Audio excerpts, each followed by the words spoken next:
1592년 4월 13일 부산포에 일본군 20만 대군이 상륙합니다. 조선은 불과 20일 만에 한양이 함락되는 초유의 위기를 맞이했죠. 우리가 알고 있는 임진왜란의 이야기는 주로 이순신 장군의 승리, 의병들의 활약입니다. 하지만 7년간의 전쟁 뒤에는 교과서에 나오지 않는 치밀한 전략과 전술, 그리고 아슬아슬한 순간들이 숨어 있습니다. 오늘은 명량해전은 어떻게 가능했는지, 행주대첩의 진짜 승리는 무엇이었는지, 그리고 7년 전쟁에 숨겨진 전략들을 파헤쳐 보겠습니다. 1597년 9월 16일 명량해협. 이순신 장군은 단 12척의 배로 133척의 일본 수군과 맞섭니다. 우리는 이것을 기적이라고 부르죠. 하지만 이것은 기적이 아니라 철저한 계산이었습니다. 첫 번째 전략, 지형의 선택입니다. 명량해협은 폭이 좁고 물살이 빠른 곳입니다. 특히 하루에 4번 조류가 바뀌는데 최대 유속이 시속 11노트에 달합니다. 이순신은 이 물길을 완벽하게 파악하고 있었습니다. 그는 조류가 바뀌는 정확한 시간을 계산해서 아군에게 유리한 순간을 기다렸습니다. 두 번째, 심리전입니다. 전투 전날 밤 이순신은 부하 장수들에게 이렇게 말합니다. 병법에 이르기를 반드시 죽고자 하면 살고 반드시 살고자 하면 죽는다고 했다. 이것은 단순한 격려가 아닙니다. 12척으로는 도망갈 수도 없다는 현실 인식, 그리고 여기서 막지 못하면 서해가 뚫린다는 전략적 판단을 공유한 것입니다. 세 번째, 배치의 묘미입니다. 이순신의 판옥선은 일본 세키분해보다 크고 무겁습니다. 넓은 바다에서는 불리하지만 좁은 해협에서는 오히려 유리합니다.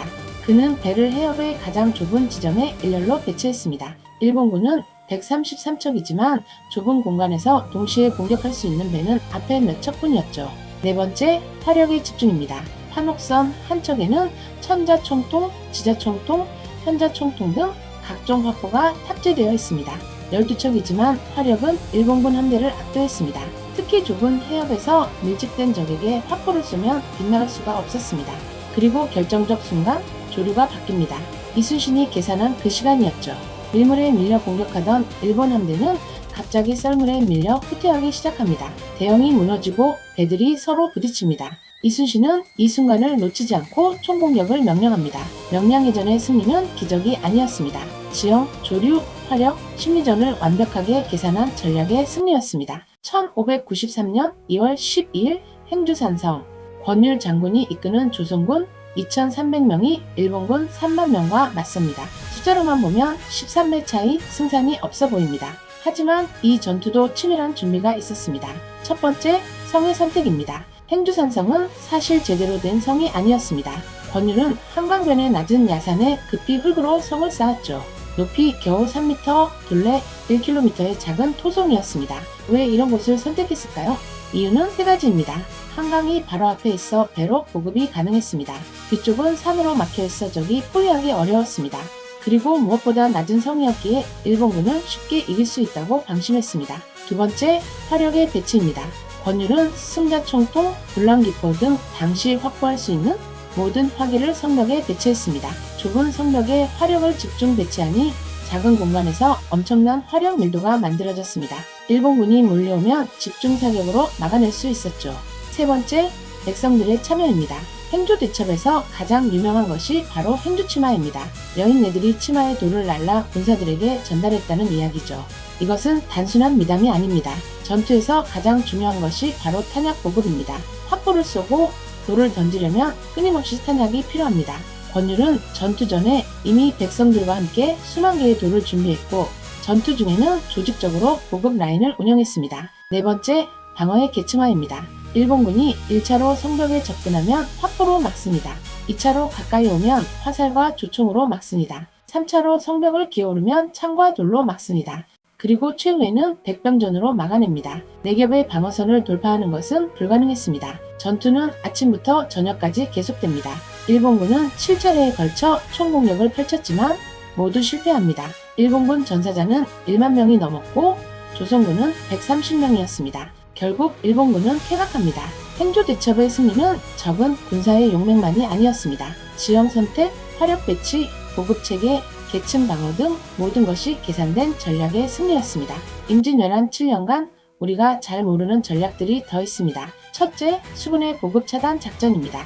이순신의 수군은 단순히 해전에서 이긴 것이 아닙니다. 일본군의 보급로를 끊는 것이 핵심 전략이었습니다.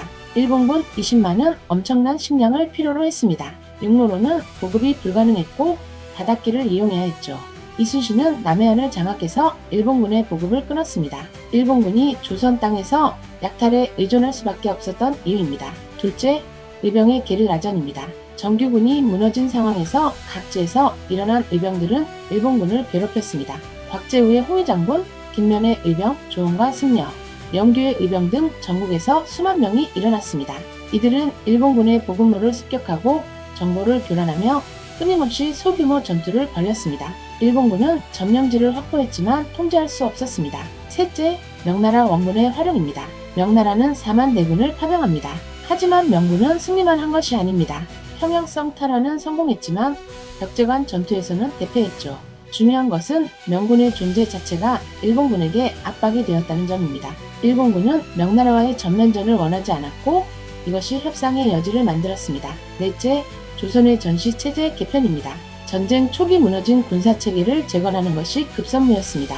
류성룡은 훈련도감을 설치해 새로운 군대를 훈련시켰고 소고법이라는 새로운 군사 편제를 도입했습니다. 전국 각지에 성을 쌓고 각 지역의 방어체계를 강화했습니다. 임진왜란 7년은 단순한 전쟁의 역사가 아닙니다. 절체절명의 위기 속에서 전략을 만들어내고 백성들이 함께 일어서고 끝까지 버텨낸 역사입니다. 명량해전의 12척은 기적이 아니라 전략이었습니다. 행조대첩의 3m 흑성은 치밀한 계산이었습니다. 그리고 7년간 버틸 수 있었던 것은 곳곳에 숨어있는 전략들 덕분이었습니다.